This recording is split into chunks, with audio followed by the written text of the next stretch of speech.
First of all, I wanted to say that regarding the session that just ended, congratulations to what you did with this project. I think that it's a very good project, and the four aspects which I mentioned this morning are really encapsulated in it, you know, and in particular education and training. There is a lot to be done. Nothing, no social transformation can take place without education and training. That's the basis of it. Regarding what Mathis said about the entrepreneurship, which can also be a religion. In fact, the type of entrepreneurship that we try to promote in the cooperative movement is a totally different type of entrepreneurship. It's not a religion at all, and especially it's not a individualistic religion. I remember that a few years ago, 10, 12 years ago, the European Commission published a green paper on entrepreneurship.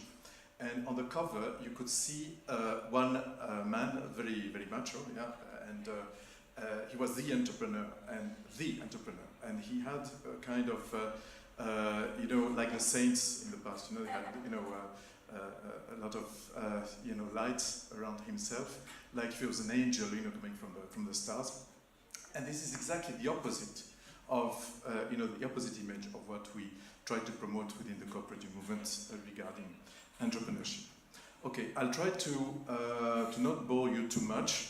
There is a bonus at the end, so please bear with me. At the end, you will have lunch, so I hope you resist until then.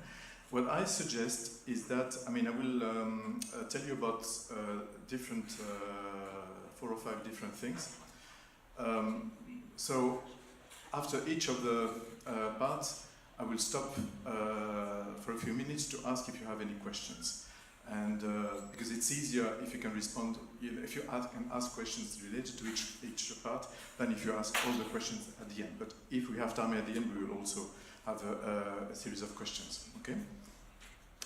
I also don't want to give you, let's say, to knock you down with figures, but I want just to give you a few ideas of, you know, the size of the cooperative movement. I started this morning, but I think it's important that one realizes that we are 1.2 billion members, which is about, I mean, many members are, of course, members of 2 or more cooperatives. So we could say that 1 out of 7, or maybe 1 out of 6, we don't know exactly, people on Earth are members of a cooperative, which in itself is, I mean, there is no other, let's say, group of people in the world that has so many people.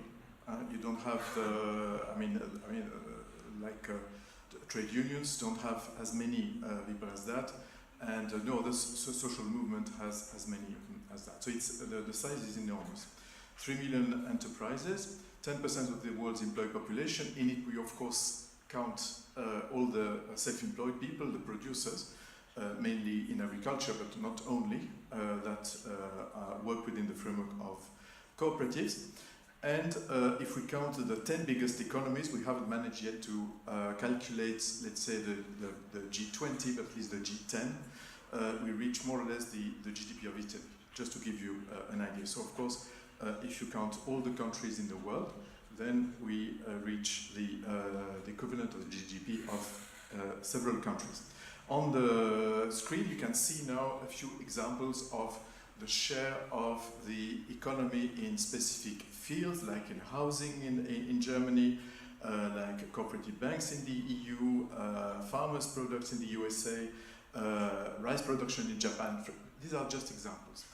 It can run from 10% to 95% according to the cases, but it gives you an idea of that we in the cooperative movement are really stand for an important part of the market in a number of sectors.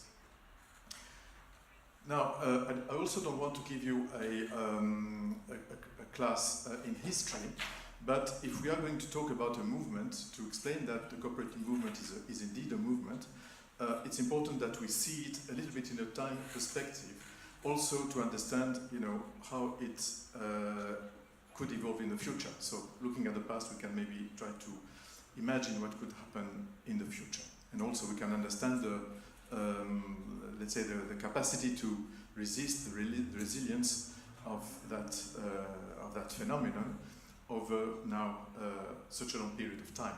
Yeah? And in spite of all the vicissitudes, all the tragedies that we have had over the last 2 centuries.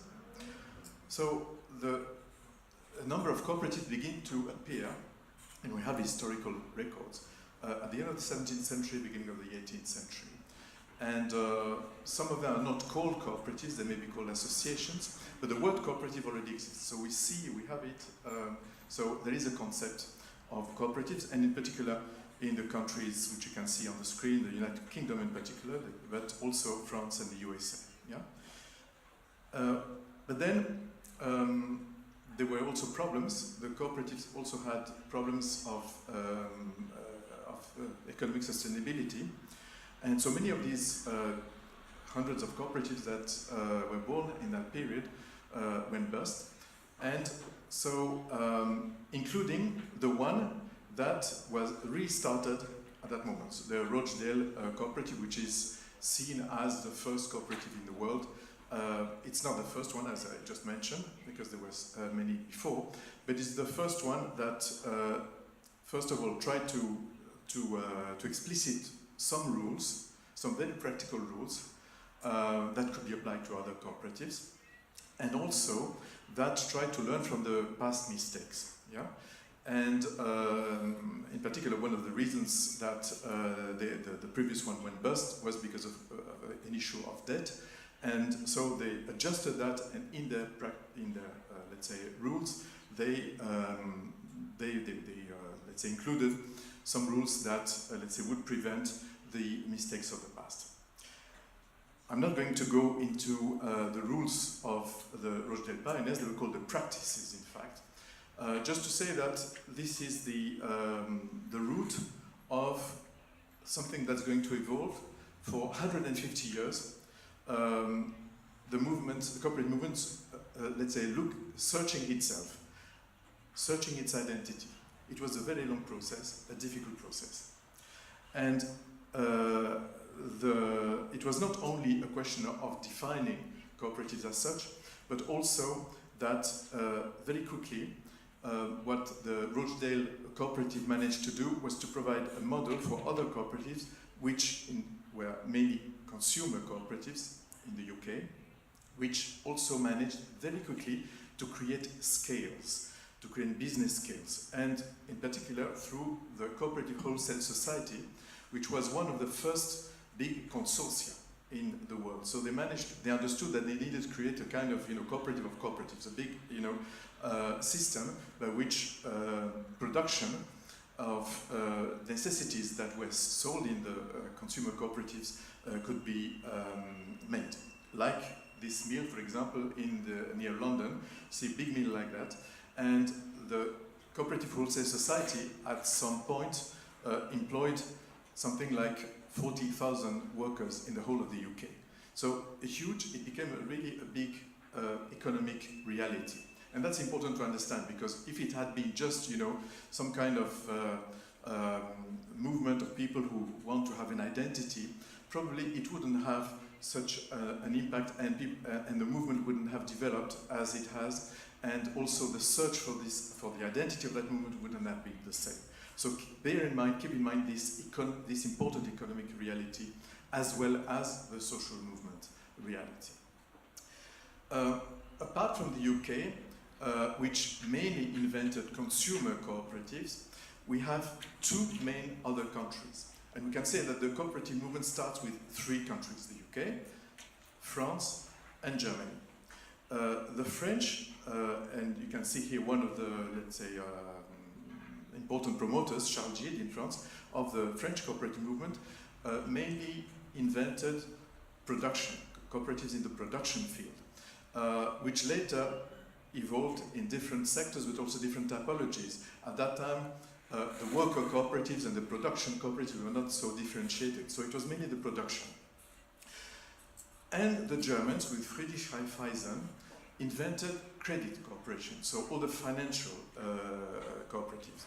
This is very important, because if it had only been with the consumer cooperatives in the UK, it would never have become such an important movement. So you really have those three pillars of those three countries. And then it extended to other countries like Russia, pre-communist Russia, pre-Soviet Russia, the Americas, in particular in Argentina. So with and other countries in Latin America, with the people that migrated to the Americas, also they brought with them in their luggage, some of them, the practices and ideas of the cooperative movement. And it's very interesting because already in the mid-1890s, so in the middle of the 18th century, let's say, 1850, 1860, 1870, many of the cooperative, let's say, promoters traveled. So French people going to England, English people going to Germany, and so they traveled, and they exchanged ideas among themselves. And very early, as early as the 1860s, we can see that there are people who say we should have an international organization. It's incredible because at that time, the idea of having an international trade union organization didn't exist yet. Yeah? And so many other, let's say, big movements that we have today at the world level did not exist. But the cooperative movement started to have the idea that it should be international, and therefore it should create some kind of entity that could coordinate it, let's say, at the international level. It took many years for this to take place, many meetings, many failed meetings as well. And finally, in 1895, after 1 year of logistical preparation, they managed to have a first congress in London, and that was the birth of the International Cooperative Alliance, which will therefore, in 2 years' time, have 125 years. Now, for 100 years, since 1895 until 1995, the ICA, the International Cooperative Alliance, has been trying to work on the common denominators of cooperatives, based on the Rochdale rules practices that we talked in the beginning. And it was a very complicated process. There were many conflicts, in particular between the production cooperatives and the consumer cooperatives. So it was not that the Rochdale rules that were an inspiring element were considered yet as an identity, as a common identity. It was more like a model. It was a bit like today with the social and solidarity economies. People gathered in that ICA without knowing exactly what they, without having a completely clear picture of what a cooperative was supposed to be according to the different countries. In practice, they did have a number of key principles that are still, let's say, in force today, like democracy, democratic management, democratic control, and so on. But it was not expressed explicitly as such, and especially it was not really considered as the things that unite us and make us part of a common identity. So it was very gradual. You can see the dates here, 1844, sorry, I made a mistake here, 1844, the Rochdale practices, then you had 37, a first, let's say, update, a first change in the so-called Rochdale principles. 1966, you had a new update, and 1995, finally, the third and until now last update of those cooperative principles. But during that time, it became gradually an identity. And also, between 1937 and 1995, we had the problem of whether the cooperative movement wanted to be, let's say, very clear on its identity, and then it would probably have a split between different factions because some would not have stood, let's say, these, such rigid, let's say, rules, or to be a bit more flexible and then try to keep everybody in the family. And this is the second choice that took place. In fact, there were a lot of concessions made, in particular in the beginning, to the Soviet Union. Russia was one of the founding members of the ICA, and then it became the Soviet Union. The Soviet Union was established soon afterwards, and the Soviet organization of cooperatives never left the ICA, so it was always inside. And then afterwards, we had other organizations inside the ICA, from the ex-Yugoslavia, but also from the countries of Central and Eastern Europe, from China, from Vietnam, and so on. So it was important to make sure that all that would remain inside the same organization, so that they could participate in or have the feeling that they participate in the same movement. In 1995, well, the world had changed. There was a big change, and therefore the ICA Manchester Congress, though after 100 years of the existence of the ICA, made the third review of the cooperative principles after 7 years of consultation. So, and in fact, the previous, let's say, changes in 1937 and 1966 also requested years of preparation. So it is extremely difficult to, it has proved to be extremely difficult to have this common identity. But in 1995 there was really a big leap forward in the expression of this identity, as we will see. And the reality of the Cold War was over, and therefore it was easier to, for let's say the various parts of the cooperative movement across the world, including in such countries as China, for example, who remained a communist country, to accept those principles as they were expressed in 1995. I want to ask you if there are any questions until now. Otherwise, I will continue a little bit on the principles, on the identity. But more or less, I have finished the historical part. Is there any question at this stage? Or observations?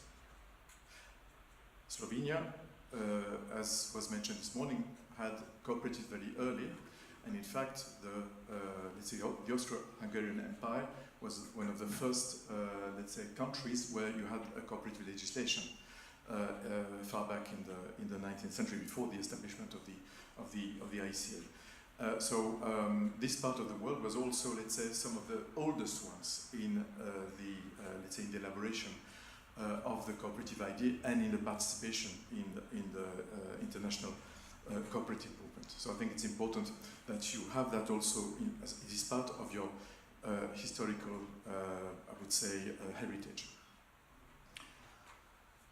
Okay, so since you don't have questions for the moment, I will continue with what was voted in 1995 is the ICA statement on the cooperative identity. I'm not going to analyze all of it.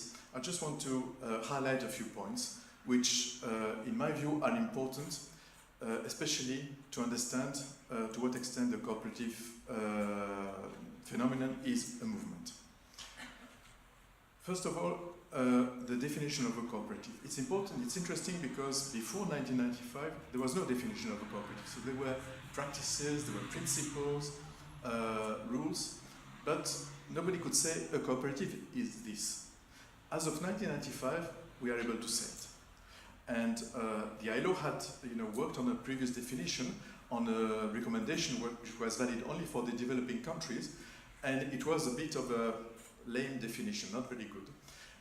But that's the only one that existed at that time, and it was not even, let's say, made by the ICA itself, it was made by the ILO. This was the first time the cooperative movement itself, internally, through a lot of consultations, managed to come up with a definition. So in that definition, what do we have? We have that a cooperative is, first of all, an autonomous association of persons united voluntarily. So it's an association. Before being anything else, a cooperative is association. It associates what? People, persons. Yeah.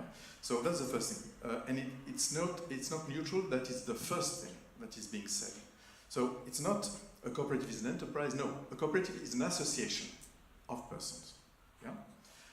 But to do what? To drink beer? No. To have fun? No, not necessarily. To meet their common economic, social and cultural needs and aspirations. If this definition had been coined last year or 5 years ago, probably it would have added an environmental needs. Yeah? Indeed, this is something that's a little bit missing, but implicitly, yes, it also includes the environmental needs. The needs are objective, the aspirations are subjective. You could say that aspirations are subjective needs, but it's very important that we not only talk about the needs, but also the aspirations. Which means that, let's say, the field, the scope of those needs and aspirations are limitless. And this is also one of the reasons why cooperatives are being created all the time in new sectors, new fields, new typologies, because of that. The needs and aspirations of human beings never stop, and they also change, they evolve. And therefore, the cooperative movement evolves with them. So, but how do we do that?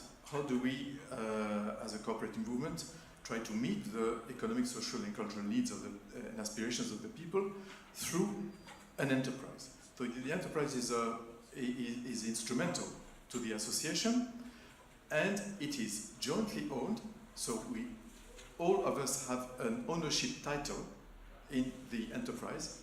This is why we all put a little bit of money in the cooperative. This is our, it is our part of the ownership of that cooperative. But even more importantly, it is democratically controlled. So we control it together. And we both own it and control it. This is very, very important.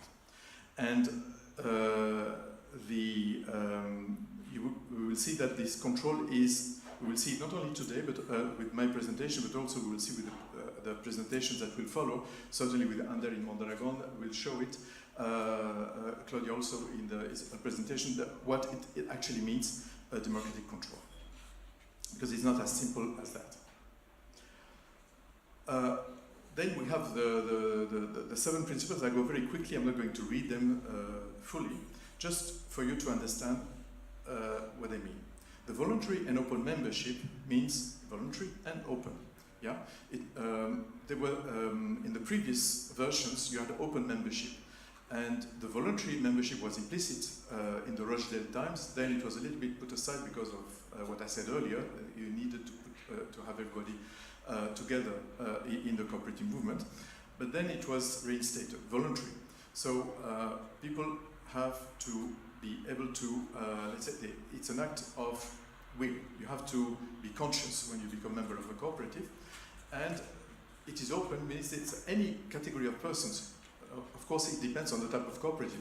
In an agricultural cooperatives, only farmers should be members normally, and so if we have an agricultural cooperative, all the farmers from such a region, if that cooperative is limited to such a district, could be, let's say, should be accepted as members.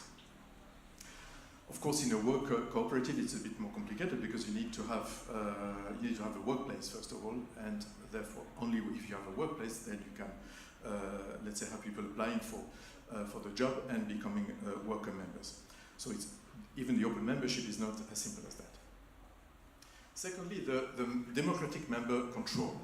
So, as I said, it's not as simply going to general assemblies and voting. No, it also means that you need to create a whole series of mechanisms and institutions and balanced controls, so that democracy really is democracy. Like, let's say, in the Republic, you have the different powers, and this is also something that has been developed in the cooperative movement.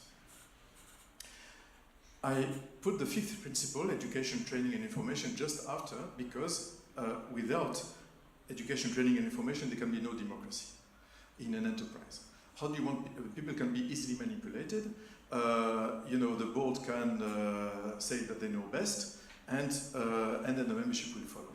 If you really want to have real democracy, to have a meaningful general assembly, then you need people to be be informed, first of all, but also to be trained, to be able to follow, let's say, what's happening in the enterprise, and also to be able to participate in the choices, the strategic choices that will have to be taken by that enterprise. Third, the cooperative principles, since it has to do with money, it's the most complicated. Of course, when it comes to money, then things have to be also specified, and this has also been part of many discussions, because money is a very sensitive issue. The first thing is that you have to contribute to your cooperative in capital. This is, as I said, the ownership title. You participate economically to the cooperative, but at the same time you also have capital, which is the common property of the cooperative. So you have the individual nominal part, and you also have the non-nominal part, which is the common assets of the cooperative. And the third point is extremely important, because it is here that you can really see concretely why your cooperative is different from another enterprise. Because capital is not remunerated, except in a very marginal way. So the distribution of surpluses will not be according to the capital, according to the profits, but it will be according to other criteria. So first of all, you put money in a cooperative, you will receive a limited compensation, if any. Maybe you decide not to have any compensation. But then, how are those surpluses, let's say, distributed or utilized? Part of it should be reinvested in the cooperative as reserves, and if possible, as indivisible reserves. I heard that Carolina mentioned that earlier. Some countries have indivisible reserves, some countries don't have indivisible reserves. Italy, for example, next door has them. And you can see that the cooperative movement in Italy has been particularly successful in spite of a very difficult, let's say, political situation in many periods. And in part, in a substantial part, it is due to the fact that they have indivisible reserves, which means that nobody can take hold of them. No, the members cannot just grab them and use them by closing the cooperative. But then the rest of the money, some of the rest of the profits can go to the members, but not according to the profits, but according to let's say the relation with the cooperative. So that means that in a worker cooperative it will be according to the salary, to the remuneration. In a consumer cooperative, according to what you bought in the cooperative. In a production cooperative, according to what you sold in the cooperative. But it is very important that we differentiate ourselves as cooperatives very clearly and legally in the sense of not remunerating capital. Autonomy and independence was also reinstated in 1995 after, let's say, the Cold War and the big problems of the 20th century. And it is something that now is really accepted by everybody. By the way, I also have to say that in the previous period, it's not only the question of communism like here or Soviet Union, but also the problem of colonialism. So maybe of the colonial powers used the cooperatives for their own purposes and against autonomy and independence. And also the newly independent countries, many of the newly independent countries had a developmentalist policy, like in Africa, like in India, like in some Latin American countries, where somehow the cooperative movement was partly utilized by the state. So it was important also to, in 1995, after all these big waves had finished, after the end of communism, let's say of the planned economies, at least the end of colonialism, the end of the purely developmentalist state, that this be, let's say, clarified. Then the sixth principle may be one of the most important ones, and this is also what demarcates clearly the cooperatives from other parts of the social and solidarity economy, because nowhere in the rest of the social and solidarity economy you see so much cooperation, including at the entrepreneurial level. Not only associations, federations, but also at the entrepreneurial level. Tomorrow, Ander will explain the case of Mondragon, which is let's say, a classical and very classical example of that. And you don't see Mondragons until now at least, in other components of the social and solidarity economy. You see it in cooperatives. And it has to do also with this such a big importance given to the cooperation among the enterprises.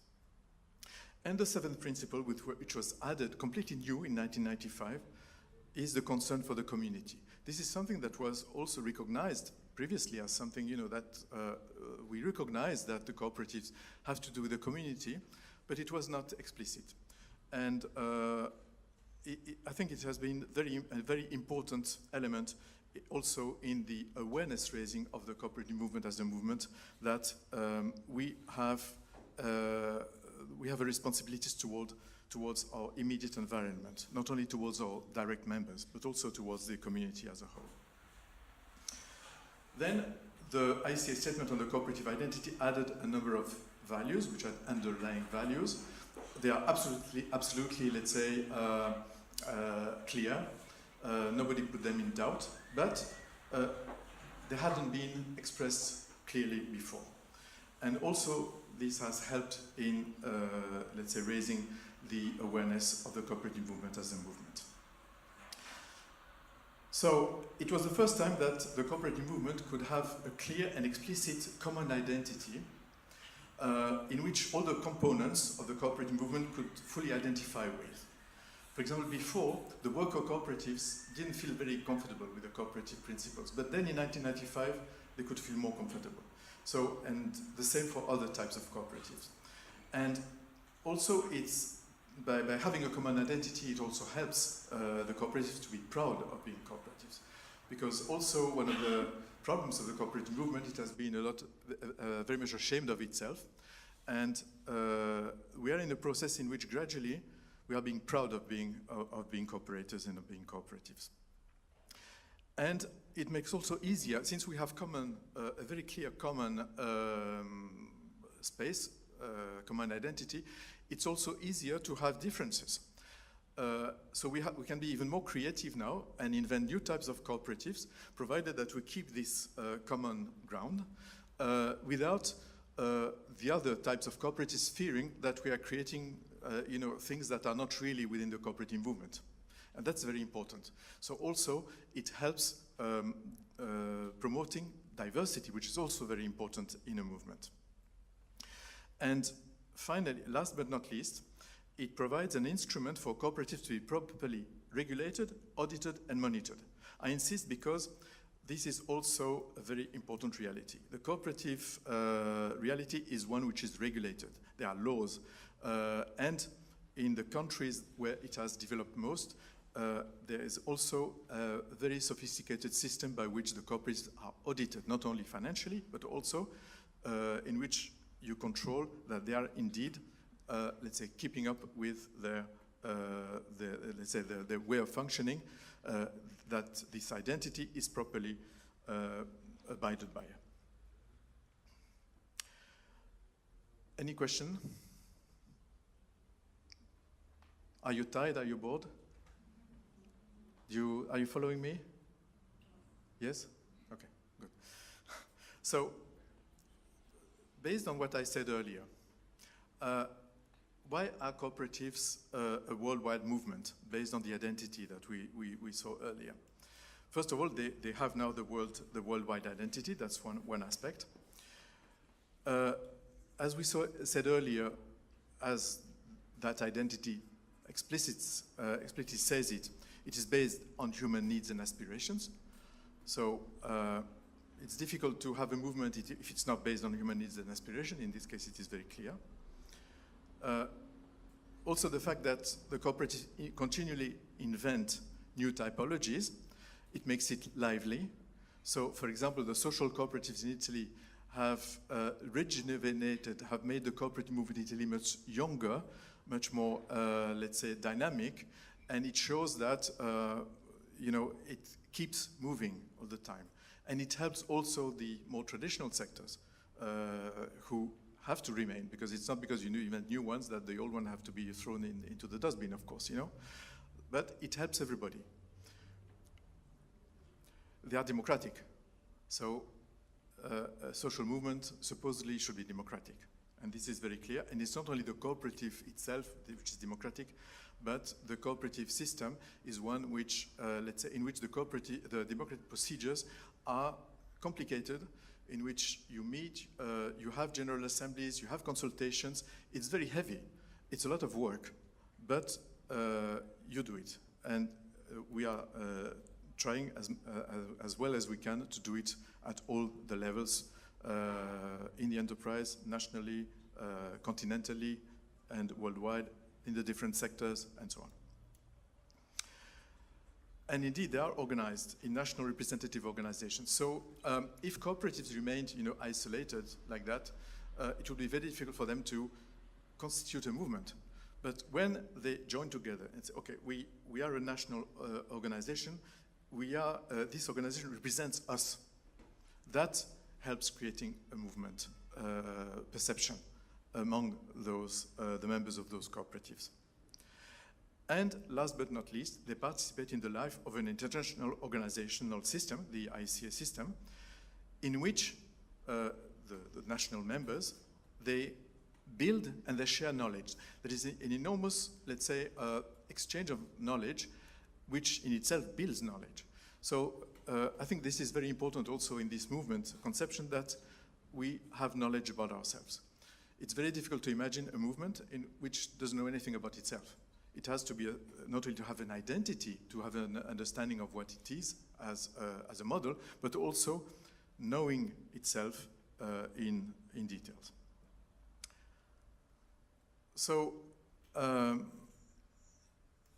cooperative movement's assertion as a social movement has been slow. As I said earlier, in a number of countries, people have felt ashamed of being in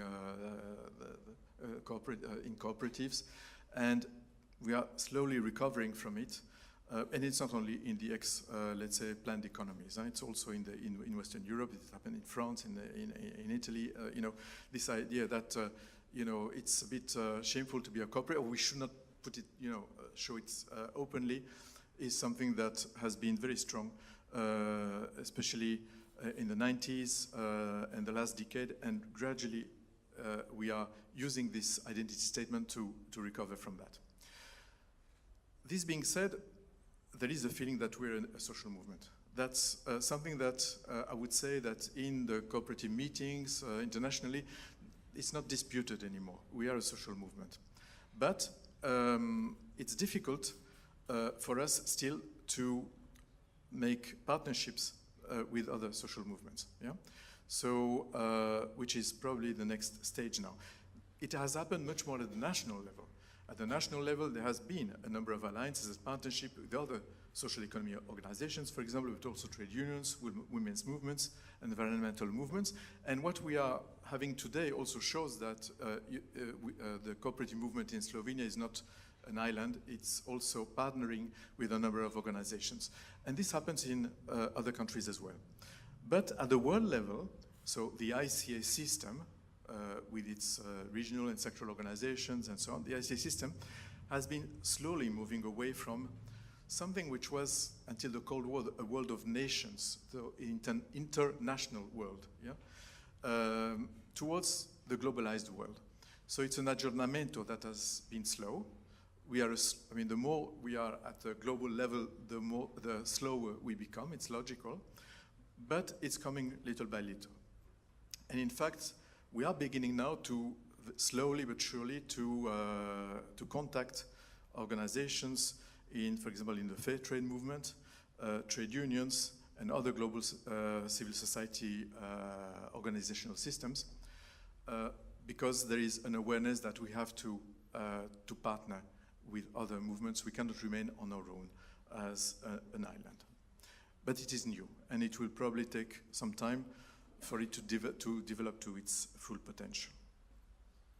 I would like to make, questions? No? All clear? Good. I would like to spend a few minutes to talk about cooperatives in relation to social entrepreneurship, social enterprise. Because this was mentioned this morning. We know that there's a law in Slovenia.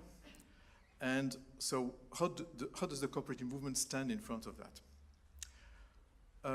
First of all, from the cooperative movement, we can say that it's positive that there is a recognition that entrepreneurship can be social. Precisely, you know, it's not only the individualistic Rambo type religion, but it can be social. This is good in itself. And we have also seen, let's say, a number of social enterprises doing an extremely good job and, let's say, meeting a number of human needs and aspirations like the cooperatives do. The concept is badly defined, different from the cooperatives. So as we can see, the cooperatives now have a very clear identity. The social enterprise, you have many books and you can read lots of books and you have different explanations. So there is no world organization of social enterprises that could, let's say, create its own definition of what a social enterprise is. And instead, it was first of all, let's say, promoted by such organizations as the International Monetary Fund, the OECD, and the European Commission, and in particular the Internal Market DG, and not the social or the enterprise DG, not the internal market, at the European Commission. So, strange, why? Why does the OECD get interested about that?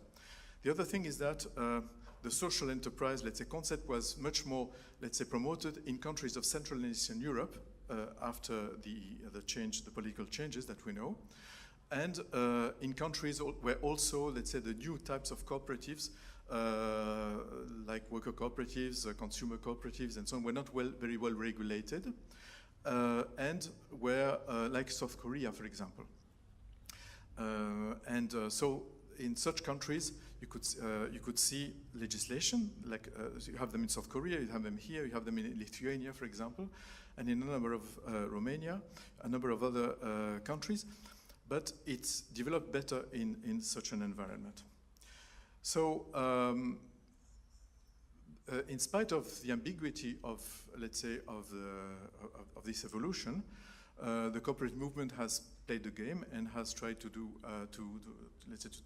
be present in the debates taking place, in particular, for example, at the European Commission about the social enterprise phenomenon and so on. But now it looks like the social entrepreneurship and social enterprise phenomenon or movement is dwindling down a little bit.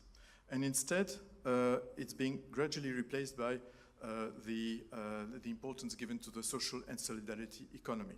So here again, how do cooperatives stand in front of the social and solidarity economy, which is a different concept, whereas the social enterprise has more to do with a direct product. What is promoted is more like labor integration, like social services, and so on. The social and solidarity economy is another concept in the sense that it's more structural. It has to do with the type of enterprise and how they are structured, in particular democratic management and so on. It's much wider. It's 10 to 15 times wider in terms of a number of enterprises than the social enterprises. And it includes all the cooperatives, so all cooperatives can claim to be part of the social and solidarity economy. It's very clear. The concept of social economy is very old instead of the social enterprise one. You can find records about it as early as the 1850s, so as early basically as when the cooperatives started to be, let's say, promoted and existed, more or less at that time. And already at that time, there was an idea that the social economy included a number of other families or other types of enterprises like the mutuals, associations, foundations, and so on. So there is an idea that there is a space which is wider than the cooperatives, but in which the cooperatives are fully part. The concept is beginning to be a bit better defined. So until now, it's mainly defined by the actors that are there, not by a definition. Gradually, little by little, we have new texts by the European Council, by the European Parliament, by an increasing number of countries that have, let's say, passing legislation on the social and solidarity economy. You have countries in the Americas, like in Mexico, like Argentina, that have, let's say, institutes, government institutes for the development of social economy. In some cases, it's called the solidarity economy. In some cases, the social and solidarity economy. But basically, it corresponds to the same concept. Or in the US, they'd like to talk about the inclusive economy, which basically is similar. But we have to say that without cooperatives, it would hardly exist, because I mean, really, cooperatives provide the matrix for this wider phenomenon, to such an extent that if you read, let's say, the common denominators that Social Economy Europe, which is a small organization based in Brussels, has found, basically you find all the cooperative principles in it. So there is nothing special and new about it. And so we find perfectly, let's say, at ease with the characteristics of the social economy as they have been defined at the European level, for example. Any question on the social and solidarity economy and the social enterprises?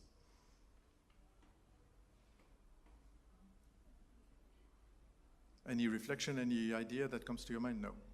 Okay. I go on. So much for the social movement. Because if you only think of cooperatives as a social movement, it would not exist. As I said in the beginning, it also existed because it created scales among enterprises. You saw the Cooperative Wholesale Society in the UK, which was one of the first examples of that. You will hear tomorrow about Mondragon, which is yet another example of that, how the cooperatives, let's say, collaborate together, cooperate at the entrepreneurial level, creating what I used to call the meso-level institutions, which provide business support, incubation, training, financing, consulting, research and development, innovation, internationalization, and so on. And in this respect, I repeat, the cooperative movement is way ahead compared to the other components of the social and solidarity economy. Although, of course, it's very patchy, it's very unequal in the different countries. Some countries have it in a much more sophisticated fashion than others, but in all countries where cooperatives exist, there is this trend towards developing these kind of business support functions, which are also democratic and organized among cooperatives. That's very important. So the knowledge remains among the cooperatives. And so we tend to create our own institutions that are going to create new cooperatives. And if you think of it, this is very original, very, very original. You will understand it better when you talk, Ander will talk about Mondragon tomorrow, for example. It's very, very, very original. It's just as original as the small cooperative and its characteristics. It's very, very, very original. And very important also that you understand that to develop the cooperative movement in Slovenia, it will be very important to develop that as well, not only the movement component. Now, a third idea, so we saw the movement, the scale, the entrepreneurial scales, and now a third idea, which is even more important than those two ideas. The conjunction of these two things, social movement and a very original entrepreneurial system, creates a very strong leverage on local and regional development. Not the development of cooperatives, the development of the region, the development of the district, the development of the country. And that is very, very, very important. So, and this is where also the public authorities come into the picture. If public authorities are really interested about developing their own territory, they should cooperate with the cooperative movement. And those that have understood that do it. And we have seen regions in Europe, but also elsewhere in the world, specific regions where there is a strong density of cooperatives and of systems among cooperatives that have really become more developed than other regions. We can talk about the Basque country in Spain.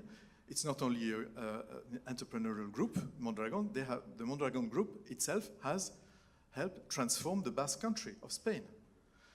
In Emilia-Romagna, in Italy, it's the same. You can say the same about some regions like the province of Santa Fe in Argentina, which really stands out compared to many other provinces in Argentina because there is more density and more collaboration among cooperatives in that province than in others. And so whereas it creates, let's say, wealth and development in times where things go well, it also shows resilience when things go badly. We have seen that, we have analyzed it in different sectors since this last big crisis exploded, but it was the same with the big depression in the, let's say, in the late 1920s. Many cooperatives developed at that time. So the cooperatives have proved in different periods of history and in different sectors that they can be resilient. And the more they collaborate among themselves, the more they are resilient as well. So whereas a small cooperative in itself, let's say, will tend to resist a little bit more time than another SME of the same size, when the cooperatives are well, let's say, connected in an entrepreneurial system, the more they will be able to resist longer to the crisis. Okay. So far, so good. Are you resisting? Are you showing resilience? You are good cooperators. Okay. I wanted to say that this, the relationship between cooperatives and development has been officially and formally recognized by the UN General Assembly in 2001. It's an important political event. So the General Assembly recognized, so all the countries in the world voted, that cooperatives in their various forms promote the fullest possible participation in the economic and social development of all people, including women, youth, older persons, and people with disabilities, and are becoming a major factor of economic and social development. Are becoming. So not only they are becoming. So the United Nations recognizes that the cooperative movement is, let's say, going towards having more impact on economic and social development. This was also, I mean, this relationship between cooperative and development in general was recognized formally and officially by the European Commission's Directorate General for International Economic Cooperation in 2015, so 3 years ago. And in fact, we are having a big project in this moment with the European Commission as part of this partnership. So here we have this idea of partnership I mentioned this morning. So that it's not that we are a client of the European Commission trying to get money from the European Commission, you know. No, we are partners. So the European Commission and the cooperative movement are partnering to do development. And this is an important aspect to develop. We have to partner with the public authorities in order to do development. So the ICA is not the cooperative movement. The ICA is, let's say, the apex system of the cooperative movement. And it's the voice of cooperatives, of course, at the international level. We are part of the sixth cooperative principle of cooperation among cooperatives. So it's not that we are providing services to our members. No, our members, they put their efforts together in order to mutualize, let's say, something, experiences, but as you say, but also mutualizing, let's say, functions and things that we then do at the European level and at the world level.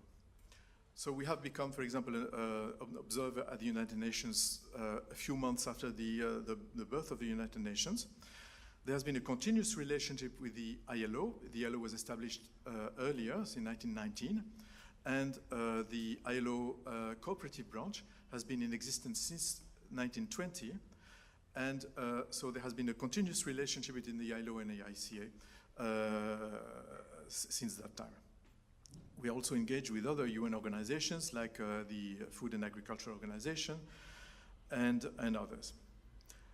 And now you heard about the UN Sustainable Development Goals, and so we are now working very strongly in the framework of these development goals that will have the objective of 2030, and they are very ambitious.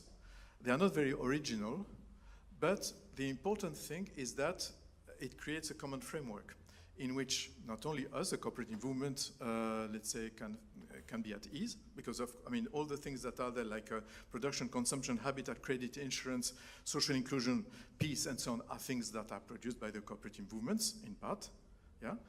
But also, it is a framework which has been voted formally and officially by the states of the world, so including the Slovenian government. So this is a framework which we can all use together. It's a language, if you like, that we can all use in order to also measure our evolution, to measure to what extent do cooperatives contribute to those sustainable goals. And so we are also developing also statistical methodologies at this moment to try to measure that. The other very important thing about these SDGs is that it's the first time in the international community that formally and officially you put together the economic, the social, and the environmental dimensions of development. And so when we say that cooperatives are an important actor of development, it's also an important actor of the environmental component of development. And it is becoming so increasingly. A few words about the ILO promotion of cooperative recommendation, because this is on best instrument that we have at the international level. It's the first text in which the whole statement on the cooperative identity I mentioned earlier has been incorporated in and voted by basically the states of the world. Yeah? And not only, but also by the trade unions and the employers' organizations. And almost unanimously, there were only 2 abstentions. And it's also the only ILO text which mentions any type of civil society organization. So the IC has been formally recognized in its name in a recommendation, and it's unique. And also very important is that this recommendation mentions a whole series of labor standards, including decent work, that cooperatives are supposed to abide by. Yeah? And this morning there was a lot of discussion about, let's say, the work, the labor standards and decent work. Now, this is something that has been really recognized by the cooperative movement itself, and which we as cooperative movement have to, let's say, promote those labor standards. One word about the 2012 UN International Year of Cooperative, which provided particular visibility to the cooperative movement. It was a big boost for the recognitions of cooperative internationally, and also the fact that we had the crisis bursting a few years before has also helped us, because it has, let's say, helped us also show this resilience that I mentioned earlier. And next year will be the International Labour Organization's 100 years, and there will be, let's say, big events around the issue of the future of work, and we're working on that together with the ILO, and we will have an important conference on the 24th of June of 2019 in Geneva, organized jointly with the ILO, in which we will try to work on the issue of the future of work. Yeah? So, and this is an important issue because the cooperatives can be considered as a laboratory of different types of work, and we continuously innovate, invent new types of work, and we have, it's not only the 10% of the employment that we have, but also that we're inventing new types of work which will certainly be very meaningful for the future. Just to mention that we have really slowly restructured ourselves as the apex organization of the cooperative movement over the last 10, 15 years. So now we have, let's say, a much more articulated system than even 15 years ago, where we have regional, sectoral, thematic structures through which we can better respond to the needs of the members. Regional organizations, which you can see here, including Cooperatives Europe for Europe. And then we have the sectoral organizations, including SICOPA, and Diana will talk later. So SICOPA is represented here, but also the other sectors that you can see here on the screen. We also have regional sectoral organizations, so in Europe, also in various sectors. And we have thematic committees in the fields of research, legislation, development, gender, and youth. And that something I will talk more about tomorrow, because I did it on purpose to not talk about the youth today, because I was supposed to talk about the youth tomorrow. So I'm not talking about that today. And we are reorganizing also communication with a new website, reorganization of our social media, and the relation with the press. We have a domain name, which is important also, that is not very much used. And so I very much, let's say, encourage you to use this .coop. It's not very expensive. It costs a bit money, but it's not very expensive. And it's also a way in which we show our, let's say, our visibility. And we also have a mark, which is co-op, a cooperative mark. And now we have a new presidency and a new board and a new team. So it's like a new departure for the international cooperative movement. You can see here on the screen the new president. He was elected just a few months ago, and he's from Argentina. And I think that with the new board, the new team that we have, the ICA is rejuvenating itself. So it's also a younger team, one which will also help promoting, I think, cooperatives among the youth. And this is also, I want to say that I'm very new in my job, only since April. And I also accepted this job because of this new departure. So I want to mention that we are really in a big team now trying to move forward. And it's not that things were bad before, but now it's time that, let's say, we accelerate and we let's say, adapt ourselves better to, let's say, to the globalized world, and let's say, do a big leap forward. So we will have lots of challenges, certainly.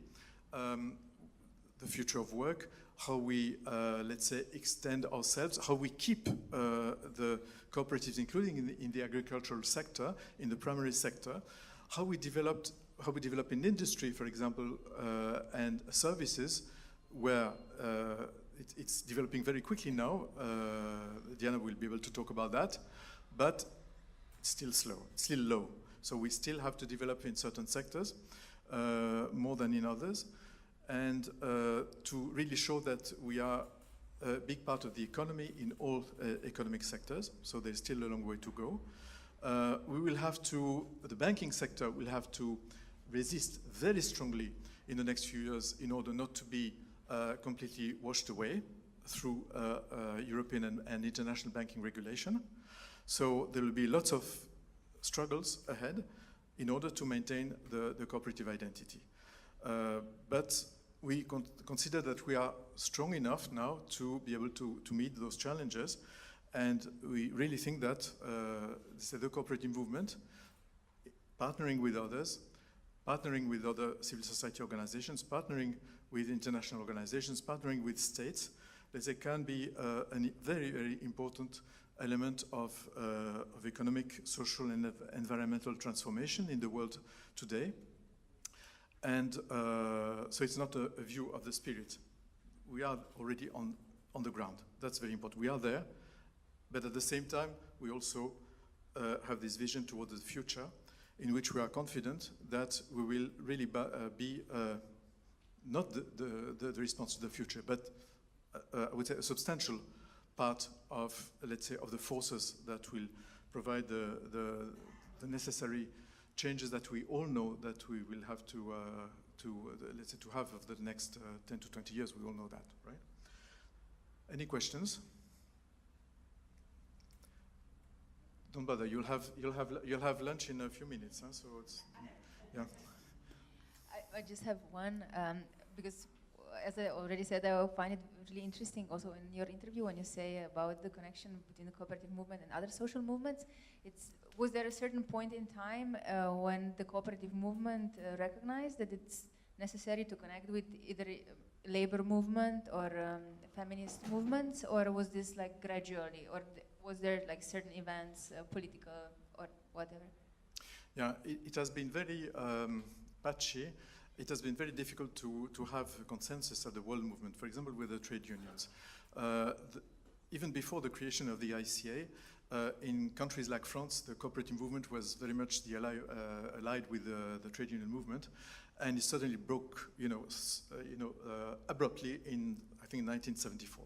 Suddenly, with the Congress of the main French cooperative of the trade union organization, suddenly the trade union said no.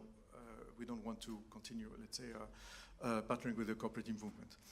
And we see some countries like Italy, for example, where it has been part of their culture to always, let's say, having, even they negotiate, they're part of the collective bargaining. So they are part of the negotiations with the trade unions, but they also, let's say, have, I would say, alliance relationship with the trade unions.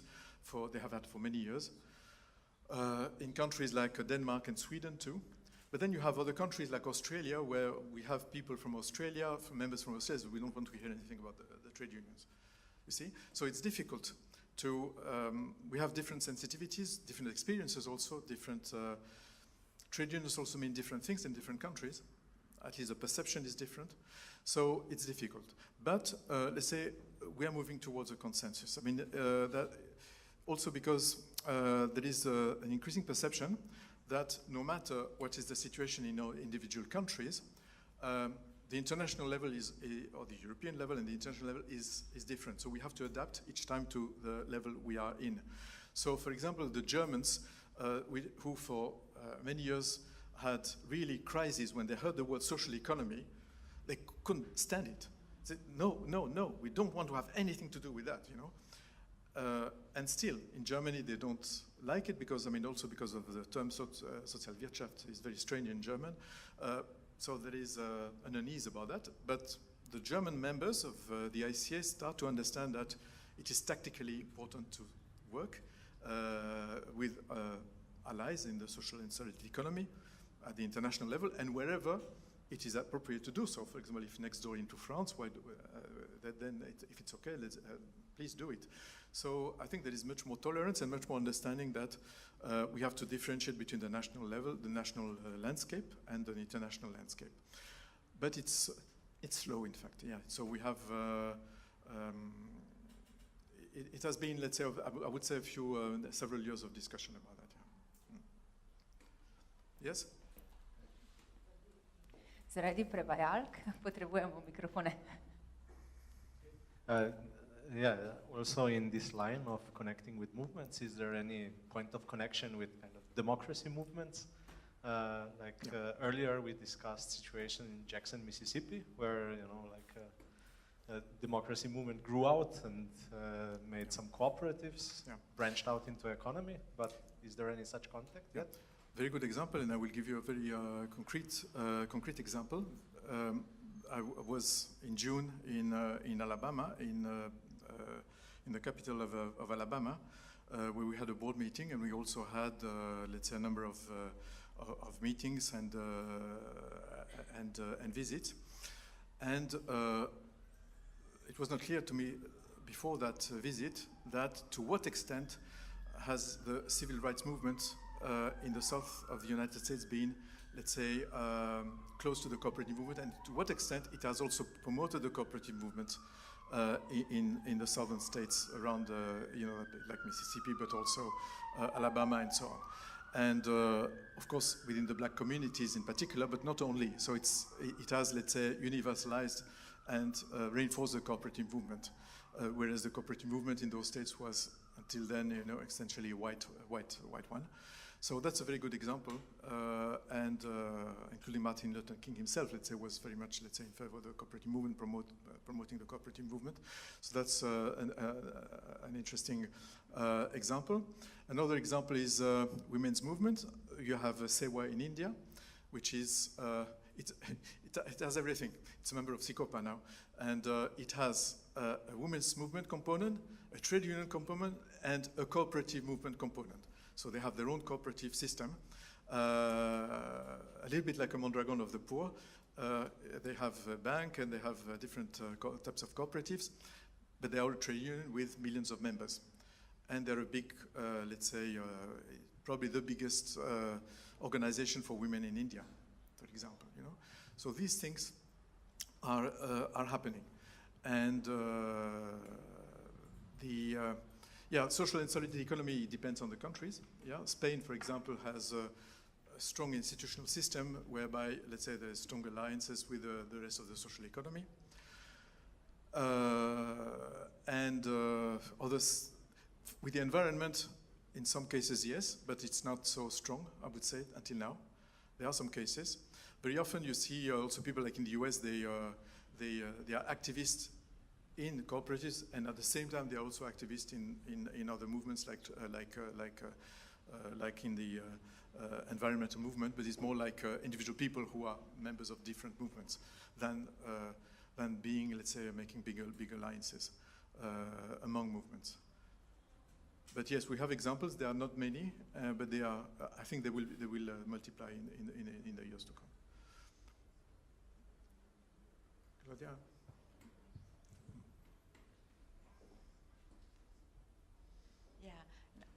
Can you hear me? Okay. So, no, I just wanted to add, I think there are many examples. It's just that we don't put them all together, and perhaps we should do more work in reflecting on this and informing and writing and so on. But let's say, for example, the blacks in the US, they used to buy a share in housing cooperatives because that was a way to get the right to vote. If you had property, you could vote and also be free. And then the women, for example, in England, even before it was I think it was the first country with the right to vote. 1918. Yeah? Okay, but during the 19th century, before having the right to vote, the women were voting and being elected in cooperatives. So it was part of a learning process. And where also men were getting accustomed that women could vote and be elected. So it was part of a historical process, but we don't think many times of that. So let's say, and once it becomes natural that you have the right to vote, you don't even teach about that. So it's in many ways, it depends on the time, on the place, it's linked, right? Yeah. And then of course, in human rights or let's say where you have democratization processes like in Latin America, etc., and where you have new cooperatives being established or created. So it depends on the place and the time, I think. Yeah, and you see this bunch of males that I showed on the earlier, who let's say formulated the first cooperative practices. Well, one of those practices was indeed, let's say, democratic control, including women. So, although they were all male at that time, inventing those practices, they, as early as 1844, they started having the practice of having women's vote, and immediately afterwards, in that cooperative, the women were voting. And very quickly, in the cooperative wholesale society, there was a women's guild that was very influent. All that, decades before, England gave the right to vote to women in 1918, and which was one of the first countries in the world that did it. Yeah, and still, it was so many decades before that the cooperatives showed the way, in fact.